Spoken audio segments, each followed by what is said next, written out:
Hi everyone, this is Brian, George on my left, and Hunter on my right, and we're in our third week of the U.Lab 2. We're on the co-sensing, second part of the co-sensing segment this week, and so we'll go ahead and begin the presentation.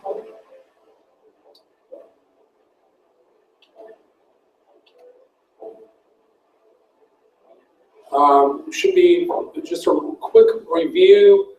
Case clinic format will take 30 minutes essentially from this point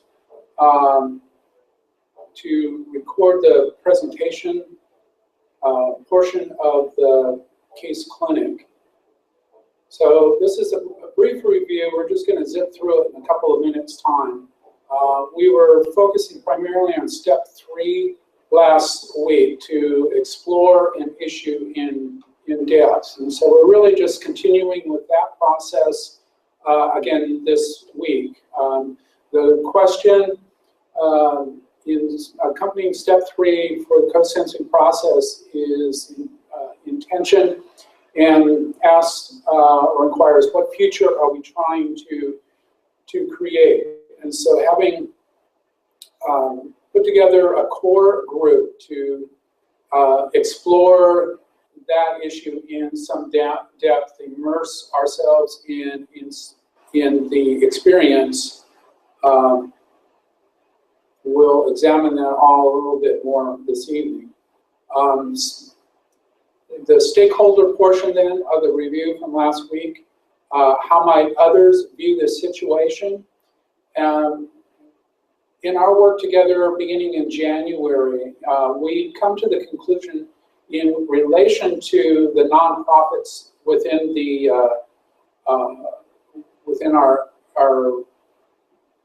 within the city of Roanoke here, although generally it's true regardless of the area that you're in. But Roanoke's best concerted efforts are positively impacting the community's health and well-being are actually conducted through the local nonprofits. Unfortunately, the conventional working of 501c3's structure actually constricts the organization's capacity to contribute to the community, just its dependence upon funds for operating costs. For the most part, there are nonprofits here in town that do a little bit more in the way of generating income, that they're actually able then to modify or offset some of their operating costs in that regard. And this reliance, however, on external funds typically results in or can result in misdirecting the organization's efforts and compromising its overall effectiveness. So that's just kind of a point that we wanted to reiterate. That's one of the things that we're looking at. We also wanted to just touch upon the matrix from the U.Lab in our discussion of it in greater detail last week, and also to compare it then to the economic sectors that we were discussing last week. It's kind of interesting when you compare those two systems in relation to each other, how they kind of match up, and we'll be discussing more of that tonight. We'll be looking at that a little bit more. So in the formation of the 501c6, we were working with the idea of having envisioned and subsequently proposing the adaptation of whole system approaches to vitalize the city's socioeconomic well-being by innovating designs in community wealth building. And I don't know if I mentioned that last week, but I believe I did. The idea of community wealth building reverting back to Gar Alperovitz with Democracy Collaborative in particular, that's kind of an idea that his group is working with. And I also might mention here, because we'll look at it a little bit later as well, is the Next System project and its relationship to Alperovitz and the Democracy Collaborative. We also, last week then, in examining intention and asking the question, what future are we trying to create, our relationship to community stakeholders has been facilitated in various ways through events like a recent education town hall meeting coordinated by Virginia delegate Sam Razul and co-hosted by the Virginia and Roanoke Education Associations. And so one of the things that Alperovitz suggests, particularly in urban cooperatives and informing urban cooperatives, is the idea of anchor institutions. And that kind of relocalizes the economy in relation to institutions that are well established within a particular community. And so that's an idea that we kind of hold and work with. And we also then acknowledged in relation to our learning threshold and the question, what do we need to let go of, what do we need to learn, that we need to afford, or we see the appropriateness of affording community stakeholders an opportunity to contribute their input in shaping our organizational agenda and approach. And then from the discussion that ensued the presentation last week, something came up kind of as we were, talking things through and out, and that is a comment or suggestions that a shift from ego to ecosystem functionality appropriates a relational process of agency rather than one merely of negotiation. And that's something that we'll see a little bit more of as we go again. So that's our review. This takes us into our current situation. And starting with the question, what key challenges or questions are we currently facing? We have formed kind of as a working hypothesis, a core question that was in this last week's work of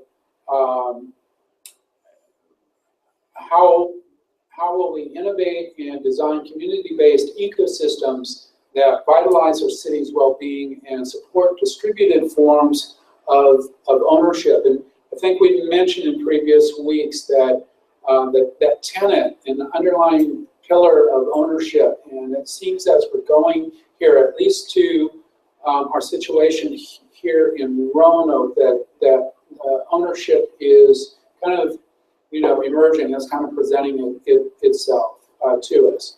And so here we have the economic sectors that we were looking at last week, and those now aligned or compared to a study or project that Arthur Sharma and Katrin Coffer were involved with dating back. They wrote it up in a paper in 2003 involving healthcare in Germany. And you can see here that the medical system, healthcare system, is represented here with patients in the relational dimension between patients and physicians. And at the respective levels, then the course of prescribed treatment or methodologies, just basically the approach that you're taking in respect to the underlying complexity of these respective levels. But what proved really interesting from the work that they were doing was that when both patients and physicians were asked about how the system was operating and how effective or how desired the outcomes from the system, how positive were the outcomes. That's the green dots, in that both the physicians and patients were pretty much in agreement that they'd like to see the system, their medical system operating more at these levels, involving thought and self-transformation and reflection. But when they were asked what's the actual current reality, likewise, they said that, but in actuality, the system itself is really operating at these at a level 1 and 2. And so the paper I just mentioned, entitled "Breathing Life into a Dying System," one of the doctors that was involved or working in respect to relation to the project had this to offer. He said, "Health is defined through our genes, our biology, social context, and the structure and processes of the health system in which we operate. We cannot change our genes, but everything else, especially the structures and processes of the system, is enacted locally." And for me, what that points to is, in all of that complexity and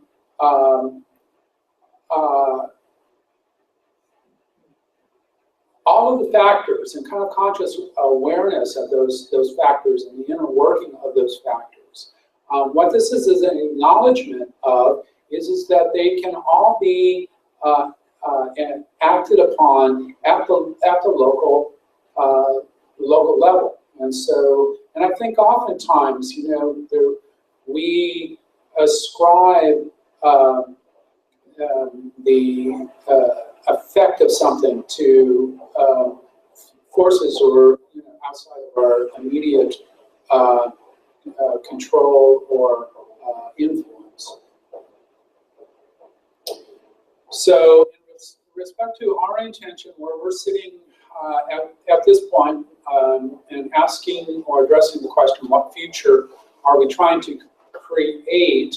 And kind of going back to that core question that we started with and reframing that, subsequently it's our intent to forge communication and community relations that serve to inform the innovation and design of ecosystems capable of vitalizing Roanoke's well-being through distributed ownership.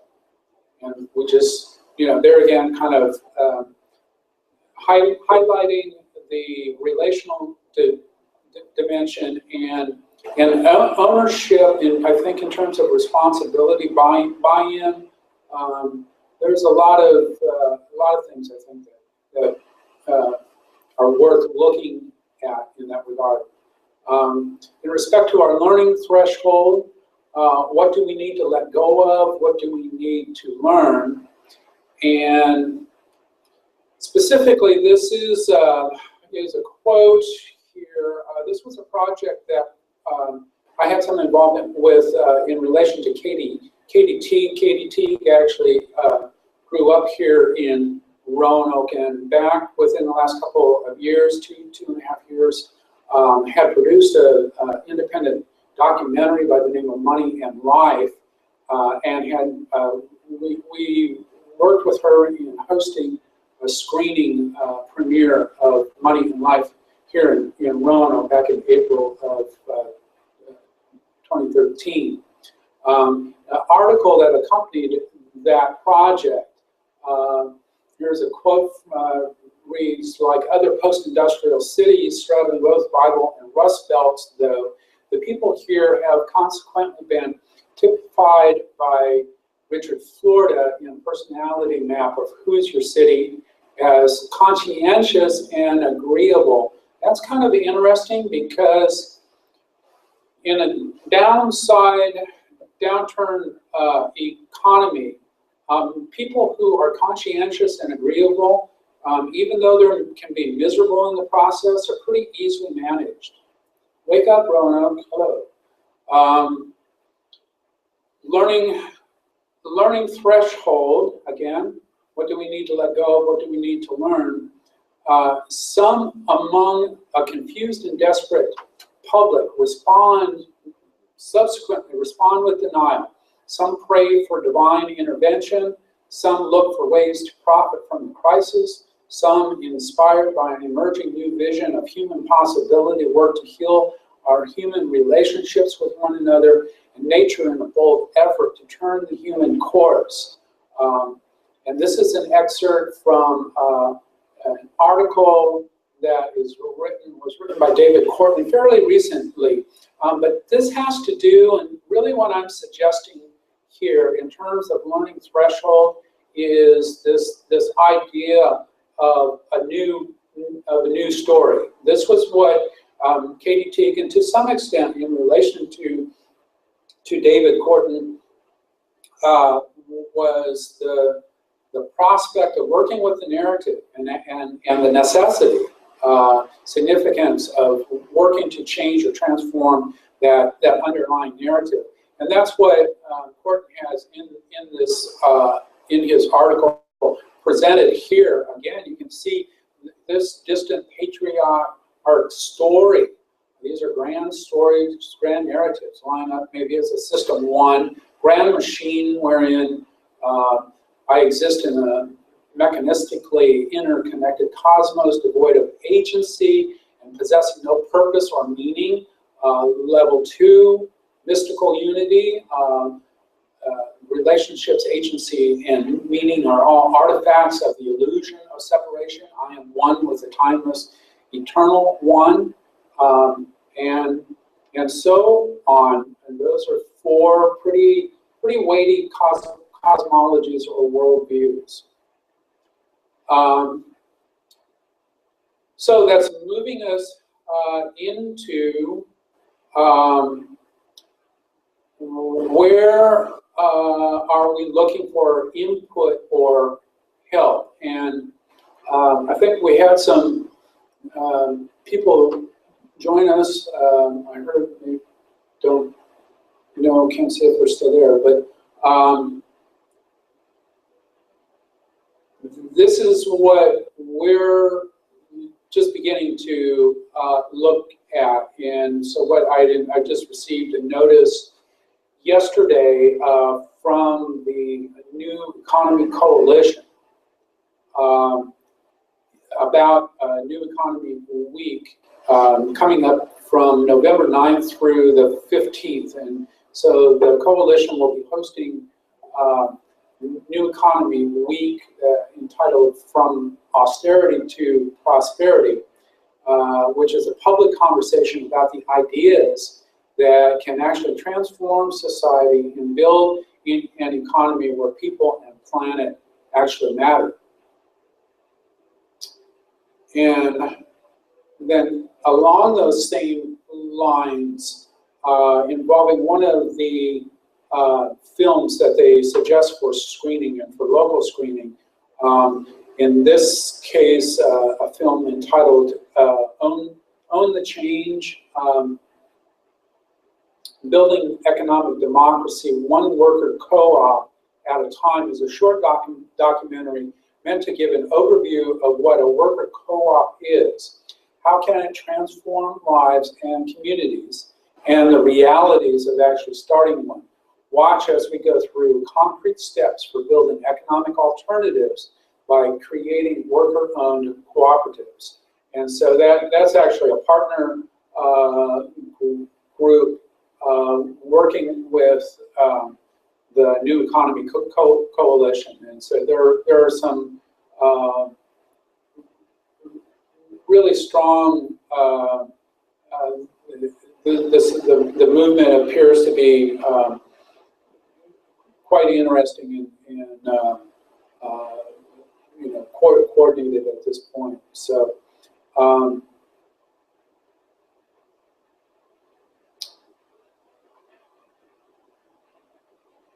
I've taken an excerpt here from a recent article that also came out of the Next System project, a recent article that had to do with primarily the Black history of cooperatives.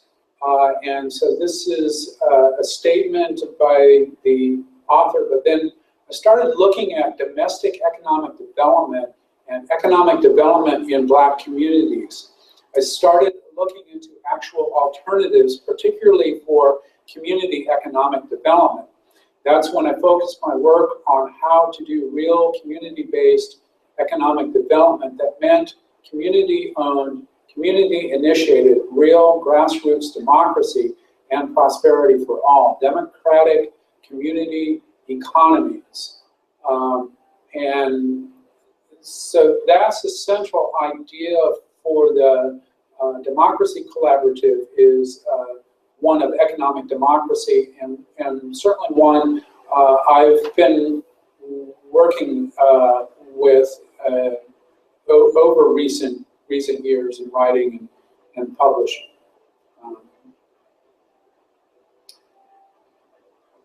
So we're actually doing pretty good here on time. Hunter, you've been quiet.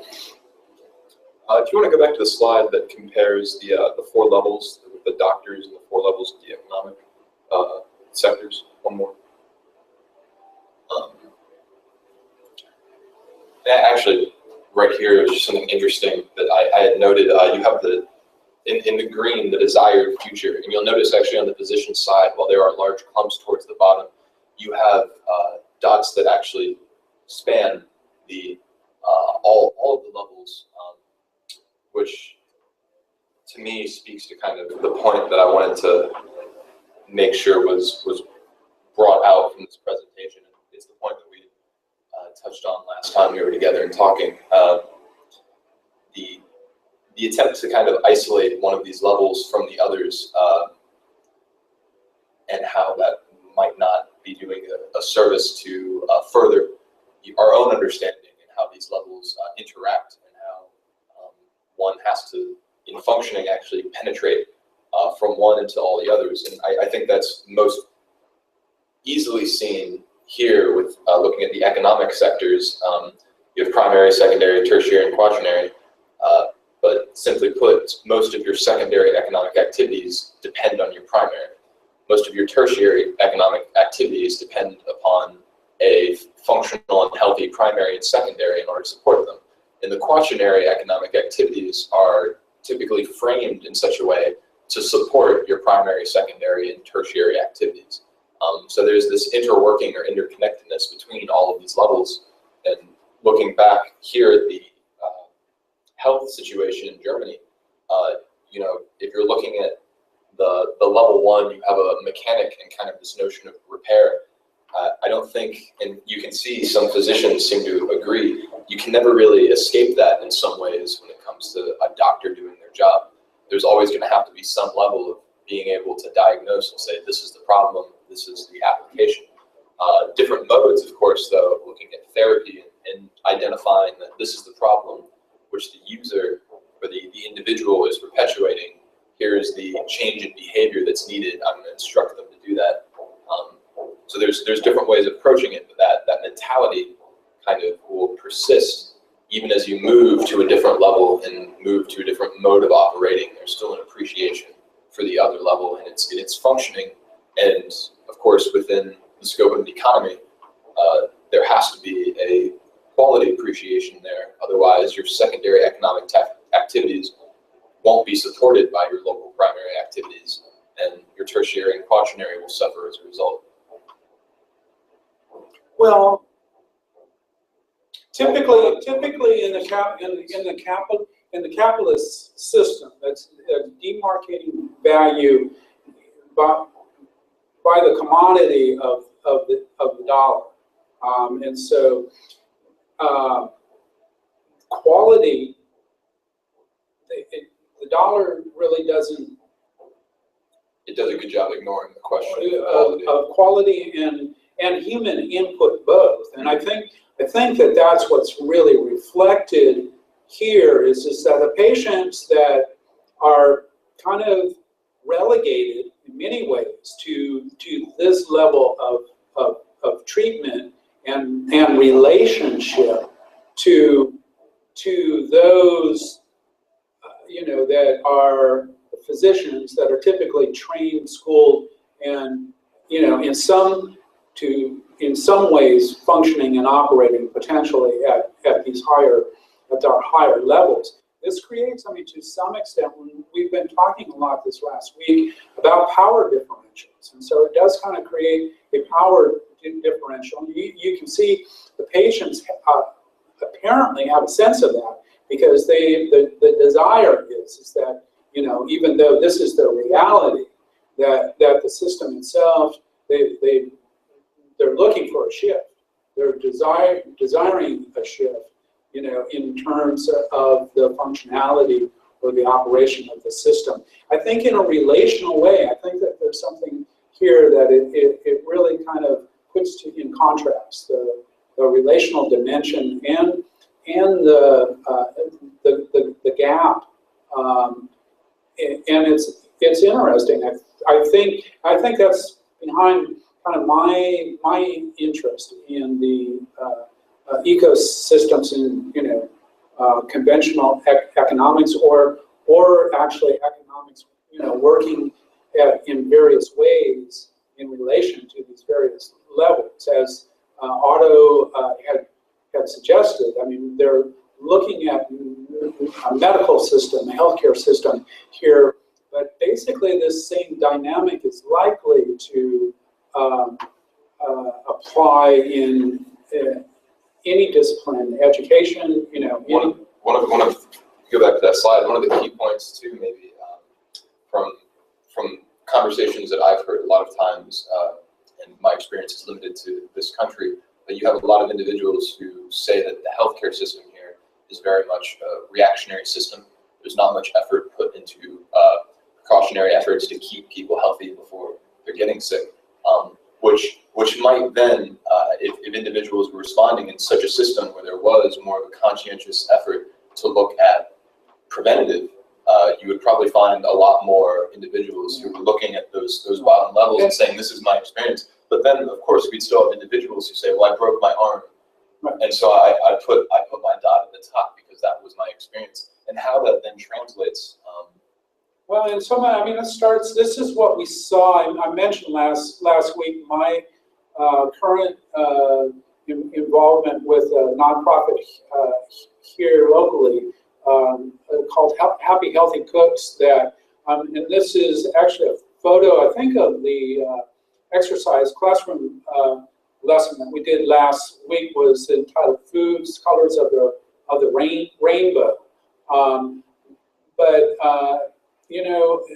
A little kind of common sense education goes a very, very long ways in terms of being more proactive, being more consciously aware and actually engaged in the decisions that we make. This is really what a strong point of advocacy for me in terms, and kind of been saying.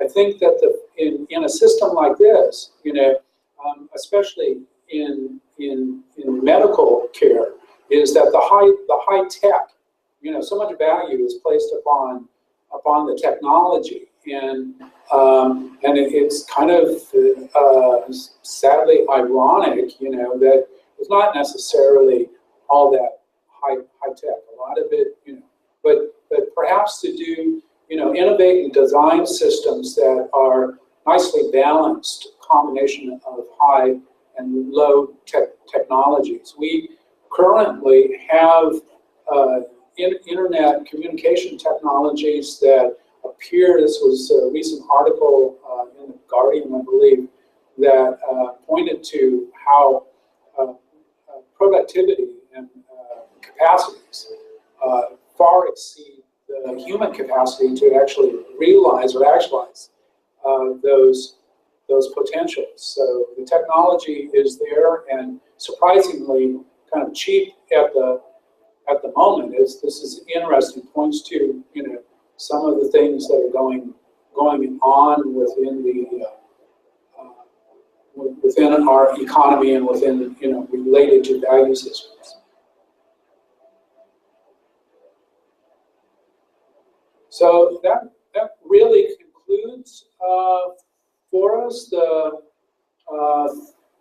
initial part of the presentation. So I thank you for being with us and watching, and we'll just move to the remainder of the case clinic. Thanks.